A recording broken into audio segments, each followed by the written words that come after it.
Hai teman-teman semuanya, baik lagi bersama kami kelas B dengan mata kuliah Pendidikan Anti Korupsi.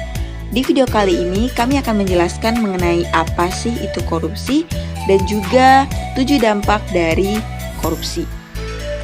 So, tanpa berlama-lama, tonton terus video ini hingga habis ya.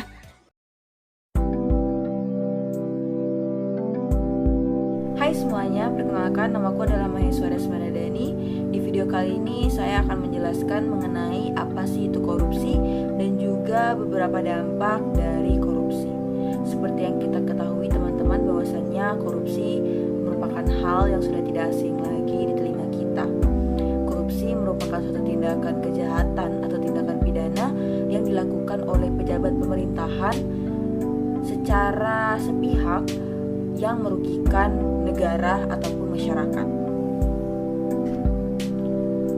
Korupsi juga berasal dari bahasa Latin, yaitu corruption, yang berarti keburukan, kebusukan, pelanggaran norma, dan masih banyak lagi. Seperti yang kita ketahui teman-teman, bahwasannya beberapa dampak dari korupsi sendiri akan sangat berbahaya di suatu negara.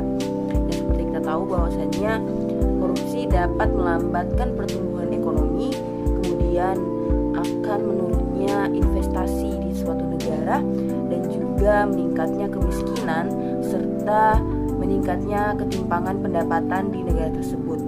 Selain itu juga korupsi akan berbahaya dari tingkat sosial, yaitu menurunnya tingkat kebahagiaan masyarakat, dan juga akan terjadinya yang namanya tingkat kejahatan yang sangat rendah. Seperti itu teman-teman yang kita ketahui mengenai bahayanya korupsi. Dampak korupsi yang akan kita bahas pertama yaitu dampak korupsi di bidang ekonomi. Korupsi berdampak buruk pada perekonomian suatu negara. Salah satunya yaitu pertumbuhan ekonomi yang lambat akibat dari multiplier effect atau rendahnya tingkat investasi. Hal tersebut terjadi akibat investor yang enggan masuk ke dalam suatu negara dengan angka korupsi yang terbilang cukup tinggi. Ada banyak cara untuk seseorang mengetahui mengenai angka korupsi terhadap suatu negara. Salah satunya yaitu melewati indeks persepsi korupsi atau yang kita kenal dengan IPK. Dikutip dari buku modul Integritas Bisnis seri 3 mengenai dampak sosial korupsi. Korupsi juga menambah beban dalam transaksi ekonomi dan menciptakan sistem kelembagaan yang buruk. Adanya suap dan pungli dalam sebuah perekonomian menyebabkan biaya transaksi ekonomi menjadi semakin tinggi. Hal ini menyebabkan inefisiensi dalam perekonomian. Melambatnya perekonomian membuat kesenjangan sosial semakin lebar. Orang kaya dengan kekuasaan mampu melakukan suap hingga dari yang kaya akan menjadi semakin kaya, sementara orang miskin akan semakin terpuruk dalam kemelaratan. Tindakan korupsi juga mampu memindahkan sumber daya publik ke tangan para koruptor. Akibatnya, uang pembelanjaan pemerintah menjadi lebih sedikit. Ujung-ujungnya, rakyat miskin tidak akan mendapatkan kehidupan yang layak, pendidikan yang baik, ataupun fasilitas kesehatan yang mencukupi ataupun memadai. Yang berikutnya kita masuk ke dalam contoh-contoh dampak masif dari korupsi di bidang ekonomi. Yang pertama, yaitu penurunan produktivitas. Produktivitas pada setiap industri dan produksi akan menurun karena dampak dari korupsi ini. Produktivitas dari perusahaan-perusahaan ini akan terhambat dan tidak mampu untuk berkembang lebih maju lagi. Hal ini dapat menyebabkan PHK terhadap beberapa karyawan. Yang kedua, yaitu menurunnya pendapatan negara dari sektor pajak. APBN atau anggaran pendapatan belanja negara dibiayai oleh pajak sebesar 70%. Pajak penghasilan PPH dan pajak pertambahan nilai PPN adalah jenis pajak yang paling banyak menyumbang pendapatan untuk negara. Hal ini akan mengakibatkan oknum-oknum pegawai pajak akan memanfaatkan kesempatan buruk ini untuk memperkaya diri mereka sendiri. Hal ini berujung pada ketidakpercayaan masyarakat terhadap pegawai pajak dan juga akan menghambat proses pembangunan serta merugikan masyarakat luas. Yang berikutnya yaitu meningkatkan hutang negara. Korupsi tentunya akan memperburuk keuangan negara Selain sebelumnya negara memang sudah mempunyai hutang dengan negara lain, dengan adanya korupsi, maka akan semakin memperbanyak hutang tersebut. Masuk ke dalam contoh yang keempat, yaitu menurunnya pertumbuhan ekonomi dan juga laju investasi. Dengan adanya tindak korupsi di suatu negara, akan menyebabkan para investor asing tidak percaya lagi dengan kepastian hukum di negara tersebut. Akibatnya, mereka akan tidak mau menanamkan modal mereka di industri suatu negara tersebut. Kondisi ini akan mempersulit pembangunan ekonomi. Dalam sektor privat ini, korupsi akan merugikan sektor niaga karena kerugian dari pembayaran ilegal, risiko pembatalan perjanjian karena penyelidikan, dan ongkos manajemen dalam negosiasi dengan pejabat. Contoh dampak anti korupsi terhadap ekonomi di sini rendahnya kualitas barang dan jasa. Korupsi juga akan menghambat pertumbuhan negara sendiri karena uang negara yang dibuat untuk memperkaya diri sendiri. Dan juga kualitas barang dan jasa dapat menjadi rendah dan tidak layak digunakan untuk publik.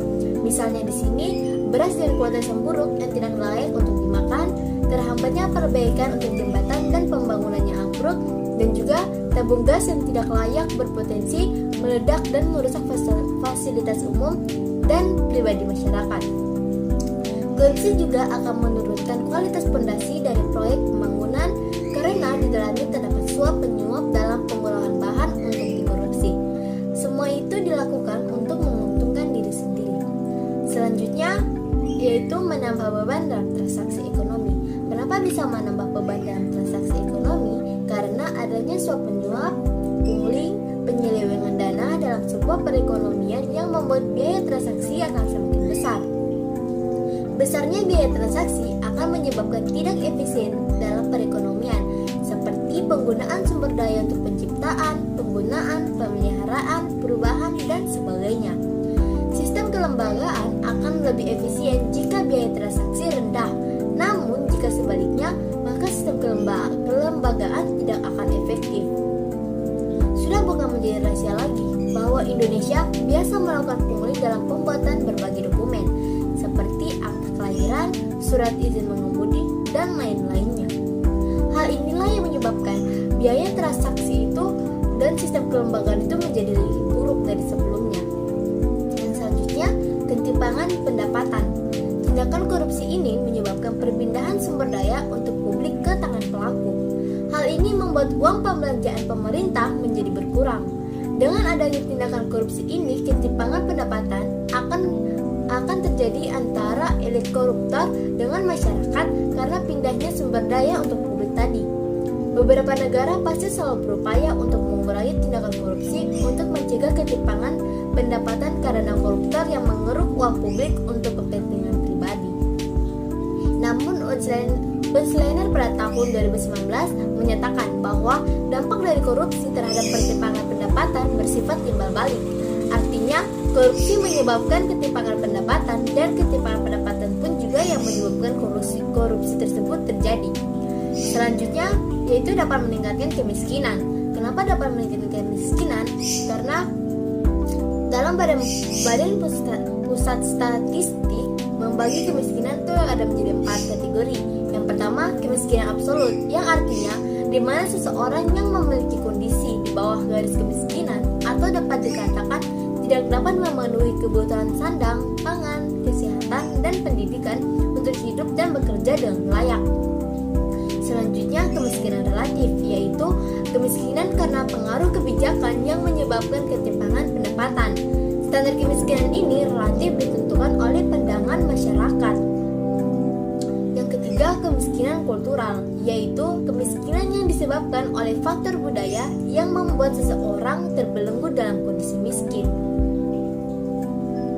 Yang selanjutnya, kemiskinan struktural, yaitu kemiskinan yang terjadi karena ketidakberdayaan seseorang atau sekelompok masyarakat terhadap kebijakan tertentu dan membuat sistem yang tidak adil sehingga terjebak dalam kemiskinan. Korupsi ini menyebabkan kemiskinan masyarakat karena selain menimbulkan efek langsung, korupsi juga menimbulkan efek yang tidak langsung terhadap kemiskinan. Alur korupsi ini awalnya memberikan dampak penurunan pertumbuhan perekonomian yang akhirnya menyebabkan angka kemiskinan Masyarakat yang mengalami kemiskinan akan merasakan mahalnya harga pelayanan publik, rendahnya kualitas pelayanan, akses air, kesehatan, maupun pendidikan. Harga bahan pokok juga tidak dapat dijangkau oleh masyarakat miskin. Rumah yang layak huni, kesehatan, dan lain-lainnya yang sangat sulit untuk diakses karena informasi hukum yang tidak berpihak pada masyarakat miskin. Kemiskinan berdasarkan klarifikasi Badan Pusat Statistik dibagi menjadi 4 kategori, yaitu yang pertama, kemiskinan absolut. Warga dengan pendapatan di bawah garis kemiskinan atau tidak cukup memenuhi kebutuhan pangan, sandang, papan, kesehatan, perumahan, dan pendidikan yang dibutuhkan untuk dapat hidup dan bekerja dengan layak. Yang kedua, kemiskinan relatif. Merupakan kemiskinan yang terjadi karena pengaruh kebijakan yang dapat menyebabkan ketimpangan pendapatan. Standar kemiskinan relatif ditentukan dan ditetapkan secara subjektif oleh masyarakat. Yang ketiga, kemiskinan kultural. Merupakan kemiskinan yang disebabkan oleh faktor adat atau budaya yang membelenggu sehingga tetap berada dalam kondisi kemiskinan. Yang keempat, kemiskinan struktural. Merupakan kemiskinan yang terjadi akibat ketidakberdayaan seseorang atau sekelompok masyarakat tertentu terhadap sistem yang tidak adil sehingga mereka tetap terjebak dalam kemiskinan. Jadi teman-teman, korupsi yang berdampak pada perekonomian menyumbang banyak untuk meningkatkan kemiskinan masyarakat di sebuah negara. Dampak korupsi melalui pertumbuhan ekonomi adalah kemiskinan absolut. Sementara dampak korupsi terhadap ketimpangan pendapatan memunculkan kemiskinan relatif. Alur korupsi yang terus-menerus akan semakin memunculkan kemiskinan masyarakat. Korupsi akan membuat masyarakat miskin semakin menderita dengan mahalnya harga pelayanan publik dan kesehatan. Pendidikan yang buruk akan mengakibatkan korupsi juga tidak akan mampu membawa masyarakat miskin lepas dari jerat korupsi. Alur korupsi yang terus-menerus akan semakin memunculkan kemiskinan masyarakat. Korupsi akan membuat masyarakat miskin semakin menderita dengan mahalnya harga pelayanan publik dan kesehatan. Pendidikan yang buruk akibat korupsi juga tidak akan mampu membawa masyarakat miskin lepas dari jerat korupsi.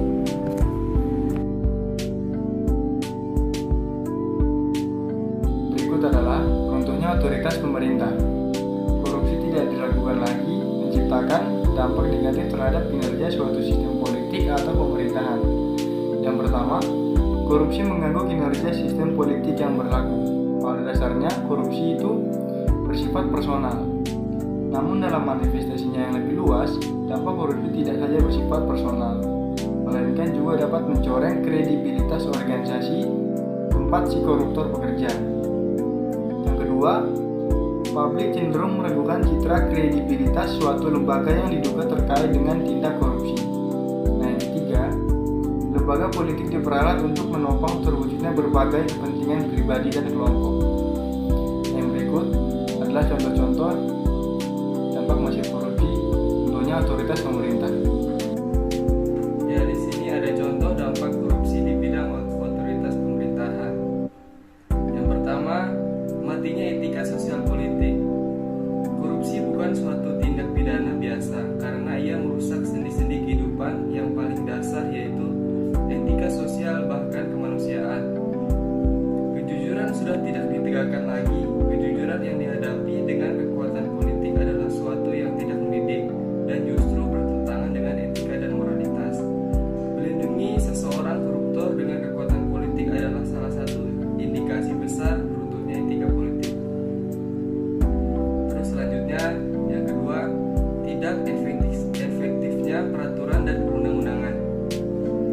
Dewasa ini banyak sekali seseorang yang memiliki perkara atau permasalahan yang diposisikan sebagai pihak yang benar. Oleh sebab itu, banyak upaya yang dilakukan oleh seseorang dalam memenangkan perkaranya, seperti menyusup hakim,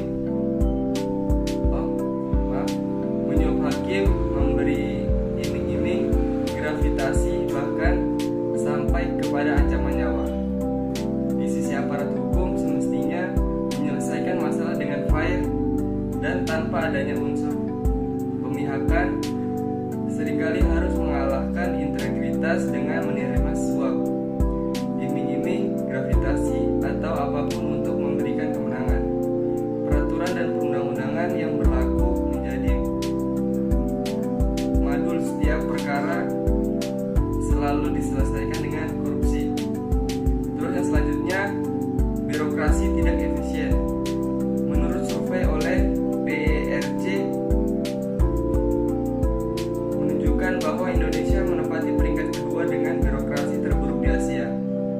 menyebabkan investor yang tertarik menanamkan modalnya di Indonesia.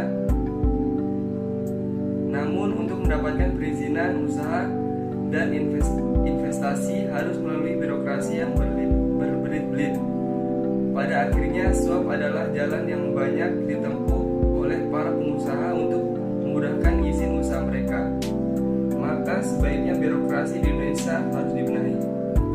Jadi sekian contohnya dari contoh bidang otoritas pemerintahan. Sekian. Contoh dari dampak korupsi di bidang otoritas pemerintahan berikutnya yaitu birokrasi tidak efisien. Menurut survei oleh Pers menunjukkan bahwa Indonesia menempati peringkat kedua dengan birokrasi terburuk di Indonesia. Banyak investor yang tertarik menanamkan modalnya di Indonesia, namun untuk mendapatkan perizinan usaha dan investasi harus melalui birokrasi yang berbelit-belit. Dan pada akhirnya, suap adalah jalan yang banyak ditempuh oleh para pengusaha untuk memudahkan izin usaha mereka. Maka, sebaiknya birokrasi di Indonesia harus dibenahi.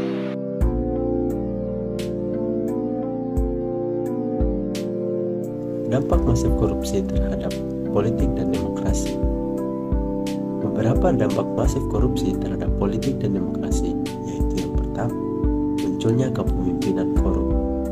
Perbuatan koruptif atau tindak korupsi dilakukan dari tingkat yang paling bawah, di mana konstituen didapatkan dan berjalan karena adanya suap yang diberikan oleh calon-calon pemimpin partai, bukan karena simpati atau percaya terhadap kemampuan dan kepemimpinannya.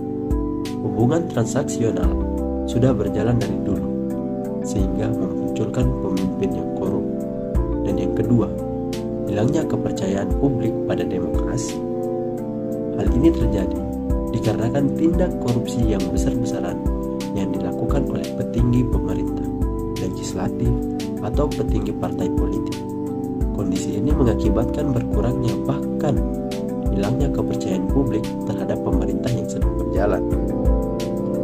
Dan yang ketiga, menguatkan plutokrasi. Plutokrasi adalah sistem politik yang dikuasai pemilik modal atau kapitalis akibat korupsi yang telah menyandra pemerintahan negeri kita, maka menghasilkan konsekuensi yang mengakibatnya plutokrasi. Dan yang keempat, hancurnya kedaulatan rakyat. Dengan semakin banyaknya plutokrasi yang terjadi, maka kekayaan negara ini hanya dimiliki oleh sekelompok tertentu saja, bukan rakyat pada umumnya. Seharusnya kan kedaulatan ada di tangan rakyat. Namun, sekarang ini kedaulatan ada di tangan partai politik, karena anggapan bahwa partailah bentuk representasi rakyat.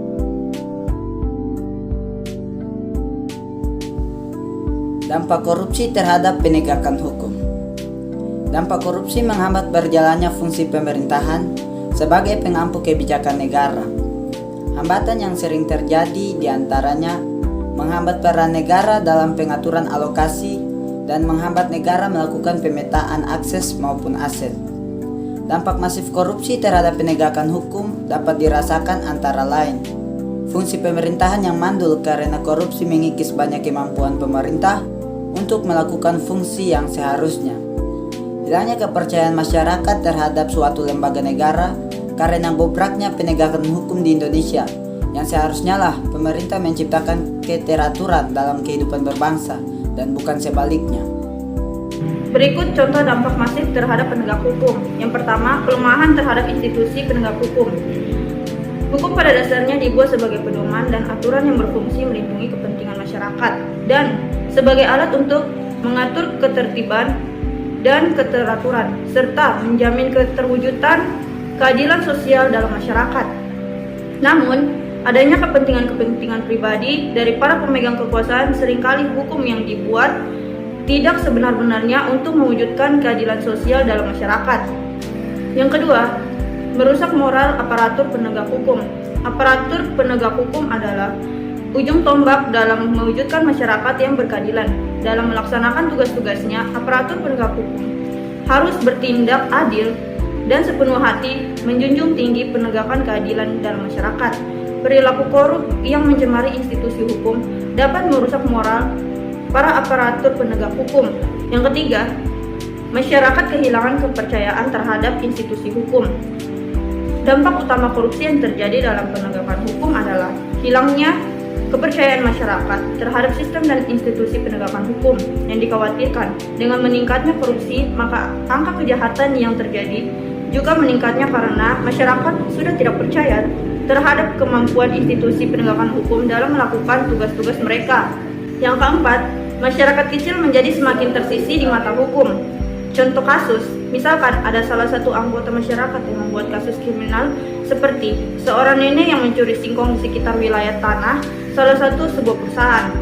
Dengan alasan ia mencuri untuk mengambil beberapa sebuah singkong yang akan ia masak dan nantinya akan ia makan bersama dengan seorang cucunya.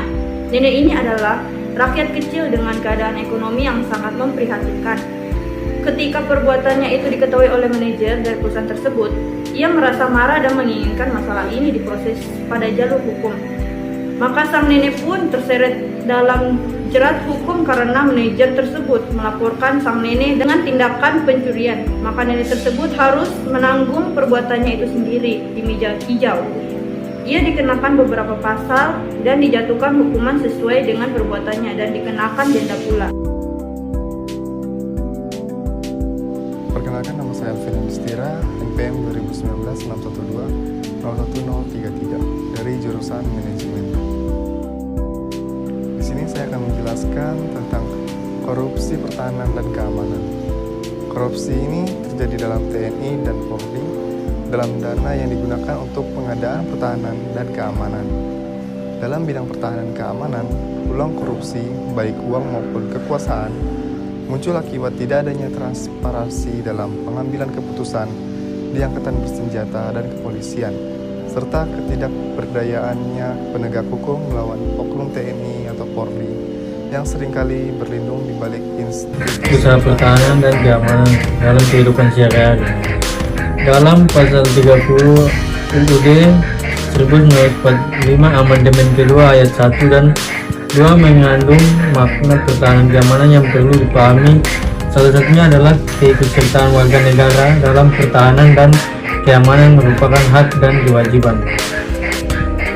Berdasarkan pasal 9 ayat 2 Undang-Undang Nomor 3 Tahun 2002 bahwa keikutsertaan warga negara dalam upaya bela negara diselenggarakan melalui pendidikan kewarganegaraan, pelatihan dasar kemiliteran secara wajib, pengabdian sebagai tentara nasional secara sukarela atau wajib, dan pengabdian sesuai profesi. Tidak hanya melalui beberapa hal seperti yang telah dijelaskan di atas, upaya pertahanan keamanan atau upaya bela negara dapat diwujudkan dalam kehidupan sehari-hari. Terwujudan upaya ini dapat diterapkan dalam lingkungan keluarga, sekolah, masyarakat, dan negara. Contoh usaha pertahanan dan keamanan terbagi menjadi 4, yaitu lingkungan keluarga, lingkungan sekolah, lingkungan masyarakat, dan lingkungan kenegaraan.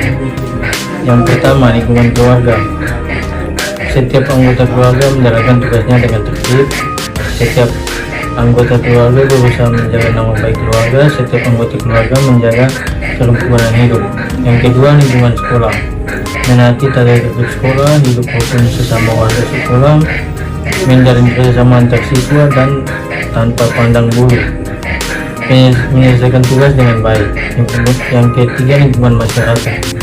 Upaya ikut bergotong royong dalam masyarakat, ikut menjaga keamanan lingkungan, tidak membuang sampah sembarang tempat, menjalin hubungan yang baik sesama anggota masyarakat, dan tidak membuat keonaran di masyarakat. Yang terakhir, lingkungan kenegaraan.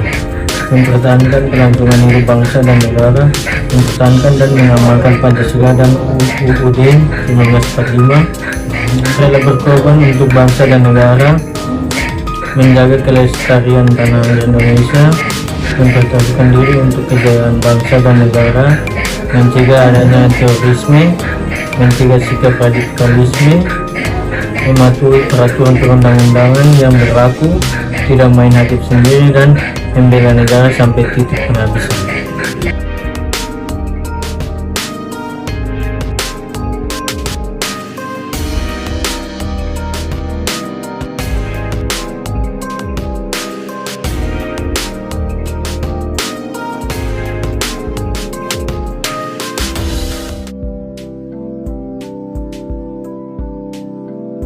Berikutnya yaitu dampak masif korupsi terhadap lingkungan.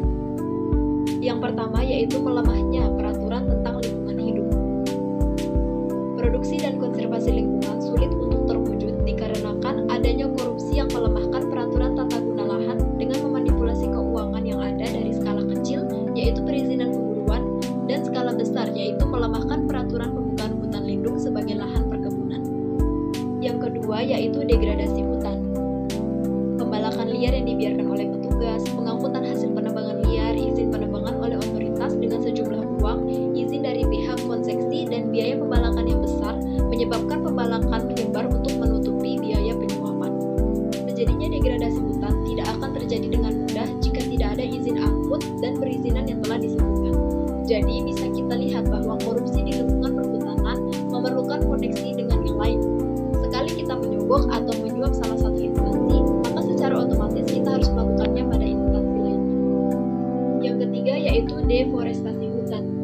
Penentuan arah subsidi pertanian, para petani besar yang memiliki koneksi dengan politik cenderung akan berbuat curang dengan meminimalisir pengolahan pada penggunaan lahan sehingga hasil tidak maksimal dan kerusakan yang terjadi timbul agar mendapatkan subsidi dan membatasi investasi swasta pada sektor perhutanan. Yang keempat yaitu sumber daya manusia Indonesia memiliki kualitas yang rendah. Dengan adanya penyelewengan penggunaan lahan pada hutan akan timbul banyak kerusakan. Efek dari kerusakan ini disebabkan banyak hal seperti kebakaran hutan. Dengan adanya kebakaran hutan, maka udara akan tercemar dan mempengaruhi kesehatan dan dapat menurunkan kualitas sumber daya manusia dengan menurunnya kualitas pendidikan akibat banyaknya libur karena asap dan menurunnya kesehatan karena terpengaruh asap. Pada poin kelima atau poin terakhir masih berkaitan dengan poin sebelumnya yaitu dengan menurunnya kualitas sumber daya manusia menyebabkan Indonesia menjadi negara yang kurang kompetitif dan lemah. Daya saing Indonesia dengan negara lain mengalami penurunan dan bahkan dari level yang rendah seperti tenaga kerja Indonesia yang diisukan memiliki penghasilan lebih rendah dari tenaga kerja dari negara lain. Adapun contoh dampak-dampak akibat korupsi yang terjadi di lingkungan adalah yang pertama merusak tatanan lingkungan masyarakat apabila dana pembangunan jalan diambil separuh dananya. Yang kedua terjadinya banjir apabila pembangunan gorong-gorong dananya dikurangi oleh pihak-pihak atas dan kualitas gorong-gorongnya sangat rendah serta mudah rusak.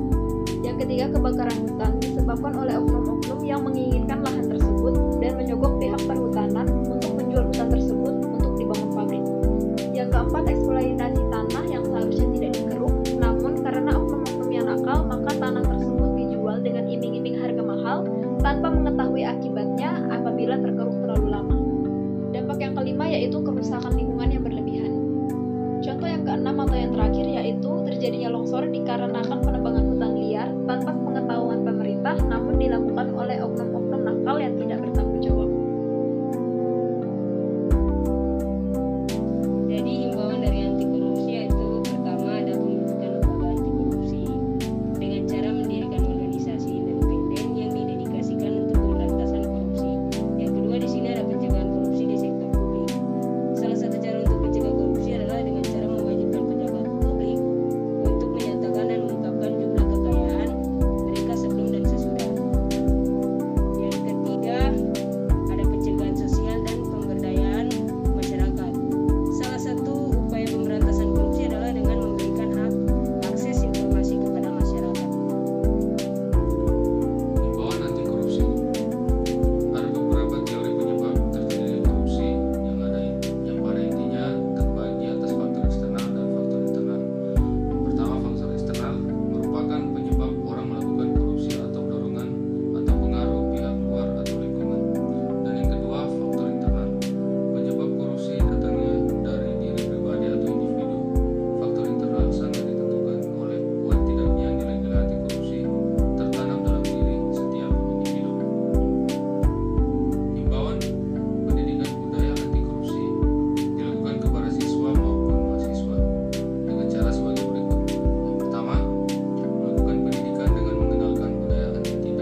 Oke, saya akan simpulkan dari materi ini.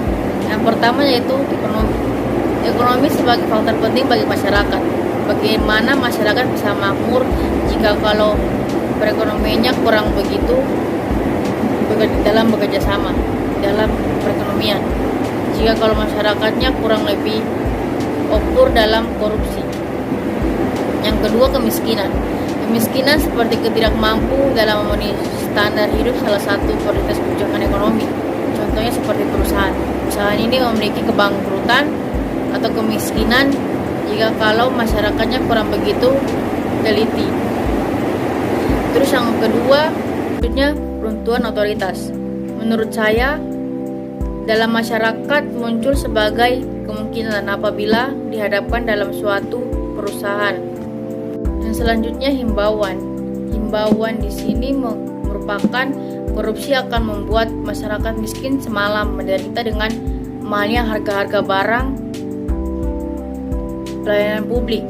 Korupsi terus akan semakin memunculkan kemiskinan masyarakat. Dampak korupsi terhadap politik dan demokrasi salah satunya adalah rencana anggaran yang diajukan pihak eksekutif kepada pejabat legislatif yang tidak transparan dan mengganggu kinerja sistem politik yang berlaku. Dampak nyata yang terlihat dari adanya korupsi di bidang pertahanan dan keamanan adalah kerawanan Hamkamnas karena lemahnya alutsista, lemahnya garis batas negara, menguatnya sisi kekerasan dalam masyarakat. Dampak kerusakan lingkungan akibat perbuatan korupsi bukan saja lingkungan fisik, melainkan juga lingkungan sosial budaya. Terhadap lingkungan fisik, yakni penyimpangan terhadap anggaran pembangunan sarana prasarana dapat melambatkan laju pertumbuhan ekonomi dan berdampak pada kemiskinan rakyat. Kesemua jenis ini, apapun alasannya dan motivasinya, merupakan bentuk pelanggaran terhadap norma-norma tanggung jawab dan menyebabkan kerugian bagi badan-badan negara dan kami dari kelas B mata kuliah pendidikan anti korupsi mengucapkan selamat Hari Anti Korupsi Sedunia. Indonesia Pulih bersatu lawan korupsi.